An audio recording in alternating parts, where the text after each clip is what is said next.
organizonte festa të çmendura me njerëz të pasur të botës politikës, botës biznesit, të gazetarisë, të avokatisë në Shtetet e Bashkuara të Amerikës. Dhe nuk më duket çudi që ai të përmendet qoftë si një dëshmitar në dosjet e Epsteinit e jo mos i pjesëmarrës. Dhe nuk kam prova për këtë gjë. Kjo është në si thosh rrjedhën e teorive të konspiracionit. Por fakti që Eloni e thot të gjë, mendoj që ka një informacion. Ku ka zë nuk është pa gjë thot populli ynë. Dhe sigurisht që duhen prova, por në vazhdim të teorive të konspiracionit më duket dyshimi i arsyeshëm. Qartë.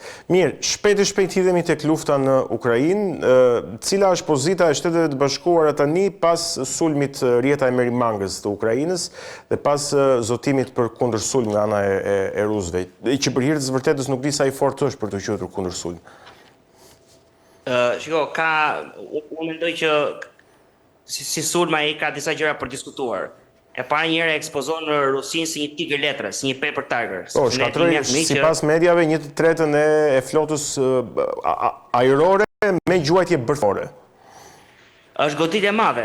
Nëse ajo që thot media është e vërtet, dhe un kam si thoshin incentimin ta besoj, është goditje goxha e madhe dhe ne na shton nga Putini dhe nga Rusia që në qoftë se Ukraina futet në Krime apo nëse Ukraina kërkon të kundërsulmojë për të marrë territoret e pushtuara Ukrainës nga Rusia, Rusia do të invokojë doktrinën bërthamore. Kjo nuk ka ndodhur.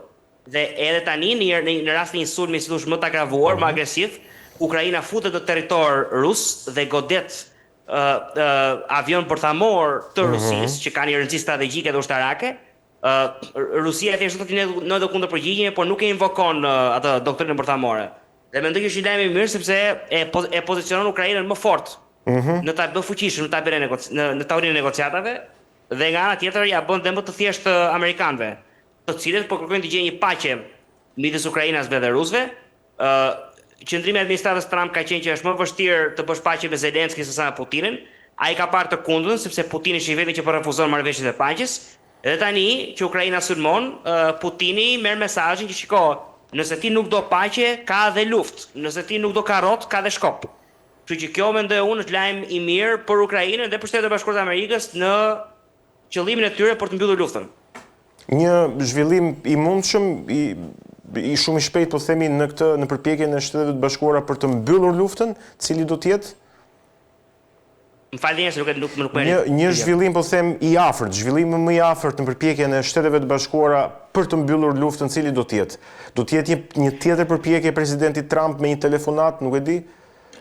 Ai ka pasur së fundi një telefonat me Putinin, telefonata ka qenë e tensionuar. Presidenti Putin i ka bërë të qartë që ai do kundërpërgjigjet, pra do ketë bombardime ajrore ruse në territorin e Ukrainës, qoftë në territoret e pushtuara, qoftë në territoret e papushtuara. Unë mendoj që do ketë negociata, pra pala amerikane është ulur direkt me palën ruse, duke si thua shmangur Ukrainën. Kjo në fakt nuk është një politikë anti-ukrainase, është në fakt një praktikë që administrata Trump e përdor edhe në vende të tjera, pra tani po negociohet me Iranin për programet e tyre bërthamor, Izraeli si thua është lënë jashtë tavolinës, po negociohet me Hamasin për lirimin e pengjeve, Izraeli po ashtu është lënë jashtë tavolinës. Pra si thua administrata Trump ka një fushpamje të politikës jashtme bazuar nga perspektiva fuqive të mëdha e shteteve që kanë më relevancë. Të lutem, në këtë aspekt më lër të kuptoj diçka. Papa Leo XIV, duke qenë se është amerikan, është i linjëzuar me administratën Trump në qëndrimet e tij politike sa kemi parë deri tani, apo kemi një dallim mes qëndrimit të papës dhe qëndrimit të presidentit, meqense janë të dy amerikanë? Nuk mendoj që ka. Shiko, papa është konservator. Po, patjetër. Pra i ka folur kundër martesës në ditën gjini. Po. Dhe ndoshta mund të ketë afrimitet ideologjik me republikanët edhe administratën e Trumpit, por në kuptimin e koordinimit zyrtar të politikave, ku papati përdoret si avancues i amerikanatës, i politikës amerikane në botë, kjo nuk është e vërtetë. Duke qenë se telefonatës e presidentit Trump në vijimësi ju përgjigjet e telefonata e papës me Putinin, prandaj. Dakord, mund të ngrihet dyshimi arsyeshëm që ka një koordinim ose Trumpi mund të ketë thënë papës fol me Putinin. Unë mendoj që kjo është e mundshme, por sidoqoftë nuk përmbush kushtin e si thua njësimit të politikës së jashtme amerikane me papatin. Mendoj që ka një ndarje, ka një diferencë aty. Sidoqoftë, papa ka si ngjashmëri ideologjike me administratën aktuale, ka dhe ndasi. Për shembull, Papa Eri ka folur për nevojën që shtetet perëndimore kanë për të mirëpritur emigrantët, që në fakt është një politikë që nuk ka të bëjë fare me doktrinën konservatore të sotme. Qartë. Ruel, për të hedhur nga Ukraina në Gaza, atje ku besoj dhe ti bie dakord me mua që po zhvillohet një tragjedi njerëzore, sa i takon jetëve të humbura në radhët e atyre që s'kan asnjë përgjegjësi për sulmet ndaj Izraelit në 7 tetor, siç janë gratë apo fëmijët apo të moshuarit. Tani, pyetja ime është pse Shtetet e Bashkuara po e vonojnë dhe po vazhdojnë veton ndaj armëpushimit? Shiko, kjo është një çështje shumë komplekse. Dhe unë mendoj që ndoshta edhe për mos qenë dakord me ty, është e padrejtë si thosh të vjetë gishti te Shtetet e Bashkuara të Amerikës për veton në armëpushimin e Kombeve të Bashkuara në momentin kur Hamasi për shembull refuzon të pranojë marrëveshjet që janë vendosur në tavolinë. Sepse ti nuk mund do të kesh një armëpushim në një kohë kur një grup atje që konsiderohet grup terrorist nga shumë vende nuk pranon kushtet e armëpushimit. Pra ajo rezolut është nul në kuptimin e vet, sepse Hamasi nuk pranon kushtet bazë të një armëpushimi. Dhe kushti më bazë kuptohet të ishte lirimi i pengjeve, që Hamasi nuk e pranon. Ende nuk janë liruar të gjithë pengjet izraelit nga Hamasi? Jo, nuk janë liruar në një orin time jo. Pra pengjet që mbahen nga Hamasi nuk janë liruar. Sepse po t'ishin liruar, në atë moment do kishte presion legjitim mbi administratën e Netanyahu, mbi qeverinë e Netanyahu, që çfarë po bën, sepse pengjet kanë ardhur, duhet të largohesh nga atje dhe unë do bija dakord me aty në atë stat të luftës, pa i stat nuk ka ardhur akoma. Unë bija dakord me ti që ka një tragjedi në Gaza, ka vrasje të fëmijëve, të grave, kuptohet që është e papranueshme, të mos harrojmë që është një war zone, është një zonë konflikti, janë vrarë shumë fëmijë dhe shumë gra edhe në Dresden nga aleatët, në një kohë kur Britania e Madhe dhe Shtetet e Bashkuara të Amerikës luftonin Gjermaninë naziste, kjo jo kupton që një veprim që u godit, një veprim që u godit, pra nuk është një veprim që u mbështet dhe bombardimi i Dresdenit, pavarësisht se ishin aleatët ata. Gjithsesi. Mënyrën si e njohun historinë, ne Winston Churchillin dhe Franklin Rooseveltin nuk i quajmë kriminal lufte. Siç Benjamin Netanyahu dhe Yoav Galanti konsiderohen sot kriminal lufte. Sigurisht që palestinezët dhe nazistët nuk janë e njëjta gjë, palestinezët janë një popull i shtypur që kanë nevojë për shtetin e tyre, pra nuk është e njëjta dinamik, por ajo që dua të them është që në aspektin si thua teknik apo logjistik, lufta të tilla janë, është tragjedi njerëzore dhe sigurisht që ajo luftë duhet të mbyllet. Unë mendoj që përpara se të vëmë gishtin e përgjegjësisë mbi Amerikën për veton në Kombet e Bashkuara, do të vëmë gishtin mbi Hamasin që nuk po liron pengjet. Qartë. Ajo që unë dua të kuptoj është kush po negocion në Washington nga ana e palës palestineze, ose nga ana e Hamasit, që ta themi shqip për lirimin e pengjeve. Ka një negociatë drejt për drejt midis Hamasit dhe Washingtonit? Po, janë negociatë drejt për drejta ku Izraeli nuk është i përfshirë. Kjo është mendoj unë e reja, sepse në administratën Biden, si thua negociatat me për shembull Hamasin bëshin me Izraelit dhe kryesisht bëshin me ndërmjetës Katarin.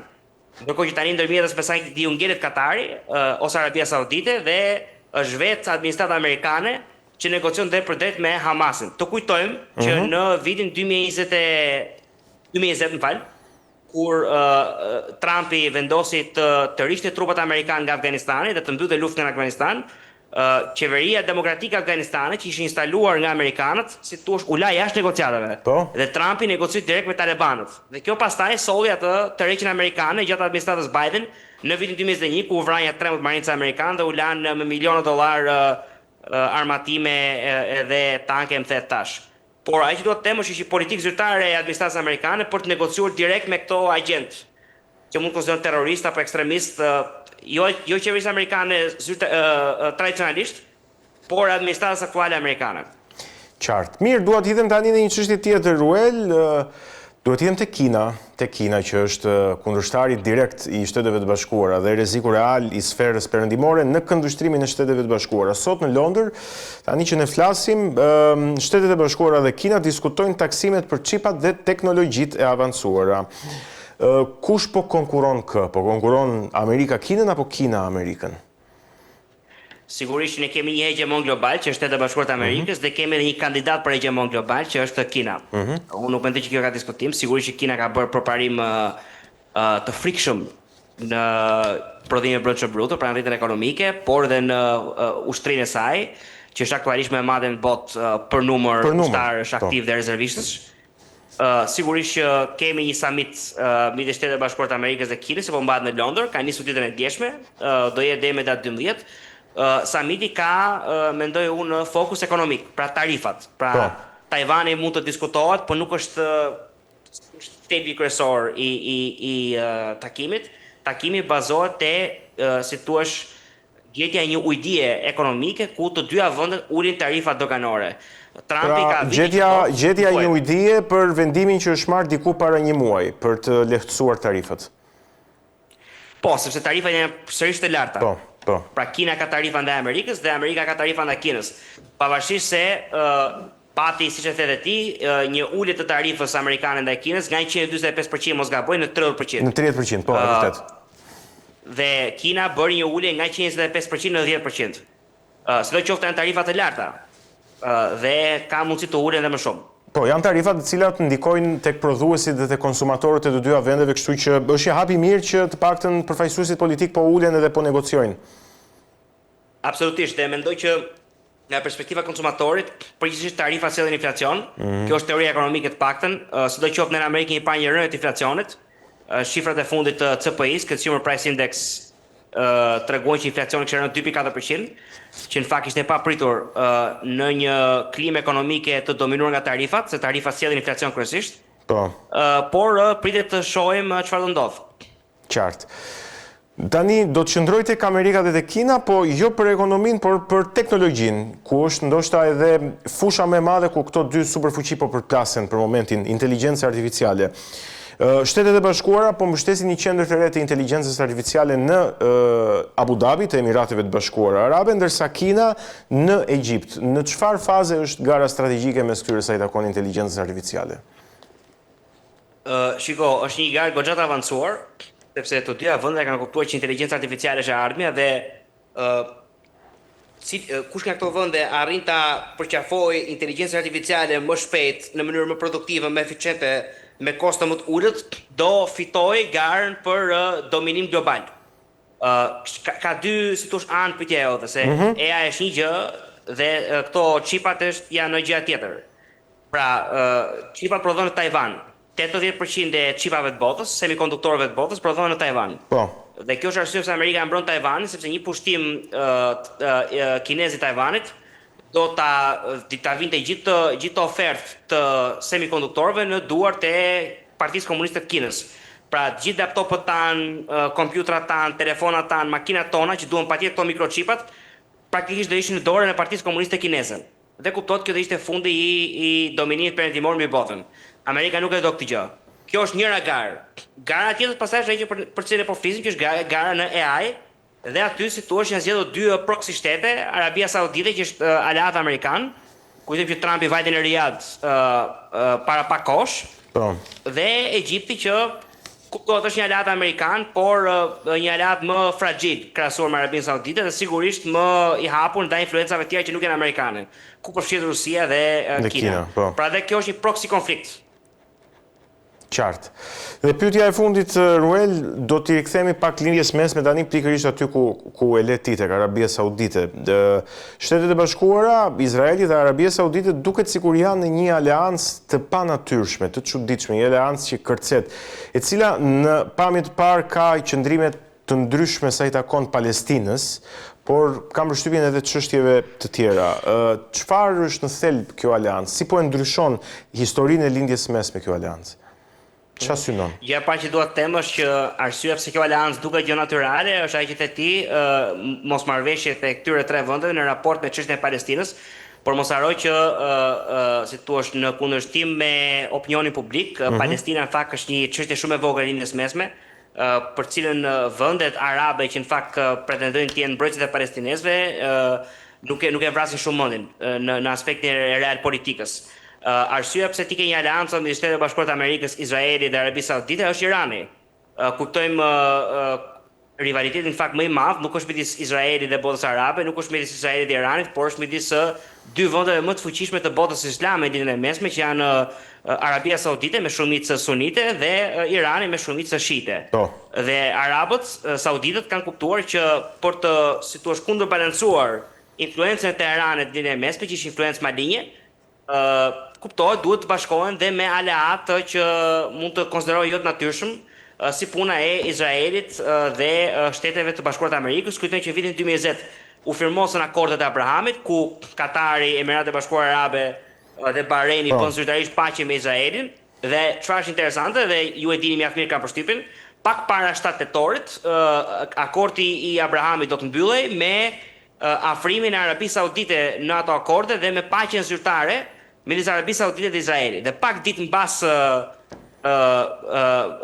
ose pak ditë përpara se kjo të ndodhte, Hamasi sulmoi Izraelin për si thua ose për me influencë, me ndikim nga Irani.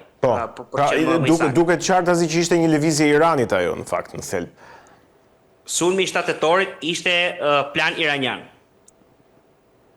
Qartë. Kështu që në këtë këndvështrim, po themi dhe në sfondin e marrëveshjeve abrahamike, aleanca tripalçe ose aleanca po themi mes Izraelit dhe Arabisë Saudite në kontekstin e mbështetur nga Shtetet e Bashkuara është një aleancë që do të ndryshojë lindjen e mesme. Do të ndryshojë lindjen e mesme sepse, si thua, do të zhvendos vëmendjen e publikut nga konflikti kultural midis hebrejve dhe arabëve te konflikti strategjik midis arabëve dhe persëve, midis Arabisë Saudite dhe Iranit. Gjëja fundit që dua të them është që duke ditë që Irani është një armik i Shtetit Bashkuar të Amerikës dhe Izraelit, është diskutuar në Riyadh, kjo nuk është bërë zyrtare, por unë mendoj që ka dyshim të arsyeshëm për ta deduktuar këtë gjë. Që denuklearizimi i Iranit apo heqja e armëve bërthamore nga Irani do të pasohet nga një nuklearizim i Arabisë Saudite. Pra, sauditët në këmbim të njëjës Izraelit kanë kërkuar që të armatosen me armë bërthamore. Pra ti do të kesh një, si thua, shift të hegemonisë në ditën e mesme nga krahu amerikan. Sepse deri vonë rusët ishin të përfshirë, aleati i rusëve Bashar al-Assadi ka rënë, rusët tani nuk e mbështesin me Iranin, sepse kjo është marrëveshje që ata kanë bërë me Trumpin. Irani do të hiqin armët bërthamore, ndërkohë që të dy vendet që do kenë armë bërthamore dhe Izraeli që i ka, dhe Arabia Saudite që do t'i ketë, të dy në kerën amerikane. Qartë. Ruel, unë të falenderoj për bisedën dhe për opinionet dhe ekspertizën që solën në studio.